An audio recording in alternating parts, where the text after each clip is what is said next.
नमस्कार, विराट 24 में आपका स्वागत है। छतरपुर जिला के खजुराहो पहुंचे आजाद समाजवादी पार्टी के प्रत्याशी दामोदर यादव ने खजुराहो पहुंचकर एक निजी होटल में प्रेस कॉन्फ्रेंस की।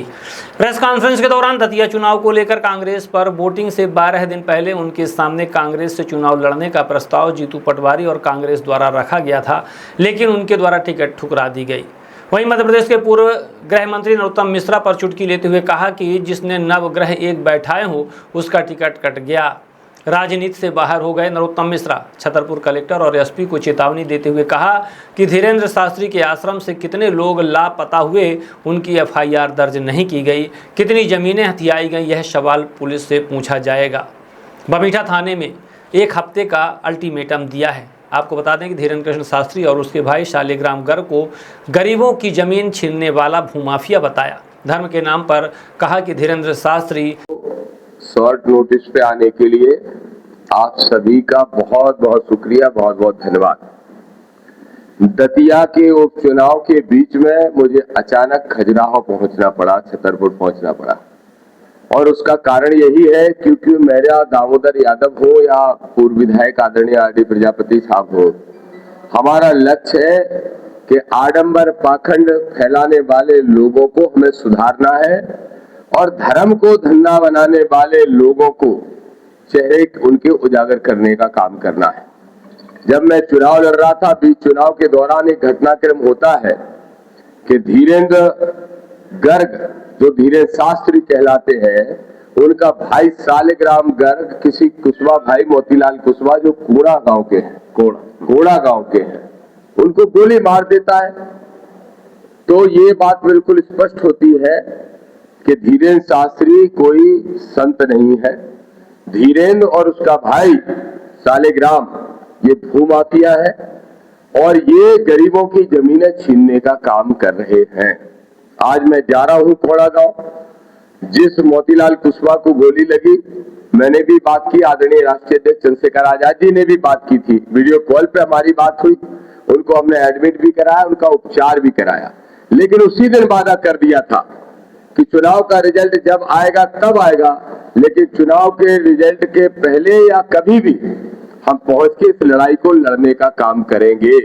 इसलिए आज हम उस कोड़ा गांव पहुंच रहे हैं, उस परिवार से मिलेंगे और आपके माध्यम से कलेक्टर छतरपुर सुन लें ध्यान से, कान खोल के, और धीरे शास्त्री तुम भी सुन लो, जितनी भी ऐसी जमीन है तुमने दबा रखी है या छीन रखी है, उनकी मर्जी के खिलाफ जो रजिस्ट्रियां दबाव बना के करा रखी है, ये सारी मुक्त कर दो।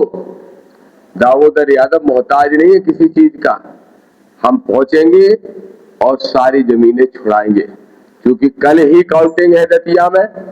दतिया की काउंटिंग के बाद की तारीख तय करके 1000 गाड़ियों के साथ में स्वयं बमीठा थाने में आता है धीरेन्द्र का आश्रम, बमीठा थाने पर बैठूंगा, कितने लोग वहां से लापता है और उनकी एफआईआर नहीं हुई है या उनको फाइंड नहीं किया गया, वो सवाल पुलिस से पूछा जाएगा। उसके साथ साथ किनकी जमीनों को इसी तरीके से हथियाने का काम किया, वो भी पुलिस से सवाल पूछा जाएगा। इसके लिए हम सब साथी पहुंचे। मैं तो आप सभी सम्मानीय और जागरूक पत्रकार साथियों से अपील करूंगा कि आप सब भी हमारे साथ कोड़ा गांव चले और चल के मिले उस परिवार से और देखें कि कैसे प्रधानमंत्री के मुंह बोले छोटे भाई धीरेन्द्र कृष्ण शास्त्री पर्ची वाला बाबा भूमाफिया बन के बैठा है और धर्म के नाम पे ओबीसी के लोगों को मूर्ख बनाने का काम कर रहा है। और 2 घटनाएं सामने आई है। अभी मैंने देखा कोई सोनी है, एक विदेश में रहता है, जिसका आप जानते हो कि इस बुंदेलखंड को मनुवादी और सामंत शाहियों ने अपनी जागीर समझ रखी है और पिछड़े वर्ग के लोगों के साथ, एससी के भाइयों के साथ जुल्म जास्तियां करने का काम कर रहे हैं। यहाँ जो बड़ी धर्म की दुकान है जिनका नाम धीरेन्द्र शास्त्री है, उनके छोटे भाई ने एक कुशवाहा भाई को कोड़ा गांव में गोली मारी थी, मोतीलाल कुशवाहा जी को।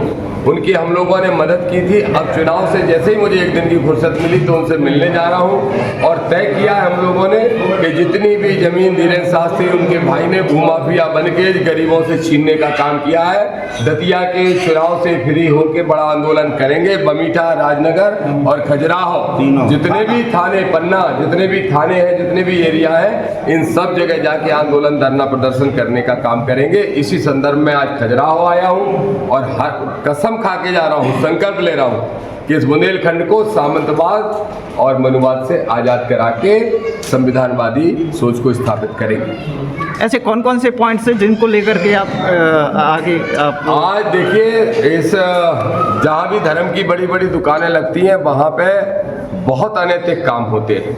भूमाफियागिरी का तो उजागर हो चुका। तो भूमाफिया है तो भूमि तो छुड़ा के वापस देंगे अपने लोगों को, छीन के उनसे वापस कराएंगे, आज़ाद कराएंगे। लेकिन और भी अनैतिक काम हो रहे हैं जो आर.डी. प्रजापति साहब के पास फाइलें हैं, तो वो सारे अनैतिक कामों का भी उजागर करेंगे। बमीठा थाने पे बैठ के पूछेंगे, आज से 5-7 दिन बाद ही कोई तारीख तय हो जाएगी, और पूछे कितने लोग गायब हैं, मिसिंग कितने लोग, क्या हुआ है, उनको ढूंढ के क्यों नहीं लाया गया, लोग गायब क्यों हो जाते हैं आने के बाद। ये सारे बहुत गंभीर स्थितियां हैं, सबकी जांच कराना है।